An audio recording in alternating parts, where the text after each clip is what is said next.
Центр культуры и досуга Объячева открыл двери после капитального обновления. Основательный ремонт здесь шел целых 2 года.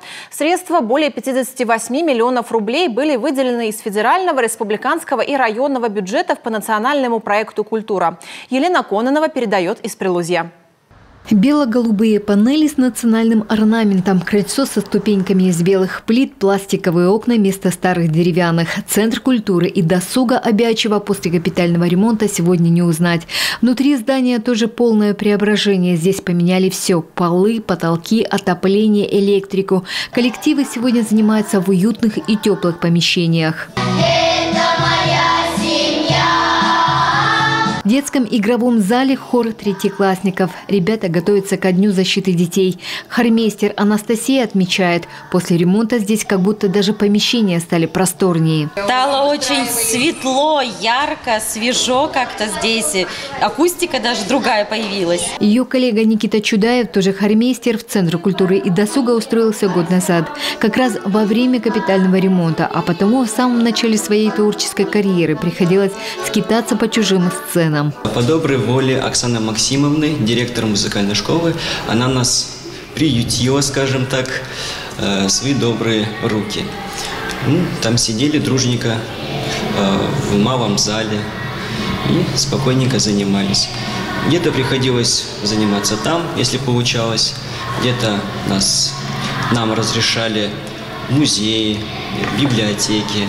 А старожилы сегодня вспоминают, как еще недавно это здание 1978 года постройки было в удручающем состоянии. Коммуникации пришли в негодность, крыша протекала, в помещениях было холодно. Срочно требовался капитальный ремонт. Начался он в 2020-м. По нацпроекту «Культура» выделили деньги на работы, и учреждение закрылось на целых 2 года. Но все же зрители не оставили без праздников. Концерты проводили в Доме кино и досуга. Там сцена маленькая, особо не разгуляешься. Мы 2 года жили в таком вакууме, да, из капитального ремонта, из-за пандемии, что люди соскучились по нашим мероприятиям. И у нас в марте, в апреле, в мае буквально аншлаги на всех наших мероприятиях. В залах хореографии на полу спецпокрытие, а стены со звукоизоляцией. В зрительном зале с новым акустическим потолком теперь музыка звучит уже как надо.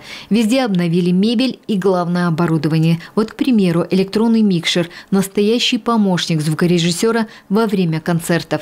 Только буквально недавно его освоили. Объячевский центр культуры и досуга – это десятки различных кружков, как для юных талантов, так и для взрослых. Местные коллективы «Надежда» и «Орион» – победители республиканских и российских конкурсов и фестивалей. А Народный театр имени Гения Горчакова известен на всю республику. А еще эта сцена часто собирает большие республиканские праздники. Вот и сегодня здесь в самом разгаре подготовка к Луздерсугажу. Звукорежиссер Петр Леоненко для фестиваля обрабатывает новую песню, музыку и слова, которые написал он сам. Для нас звучит эксклюзив.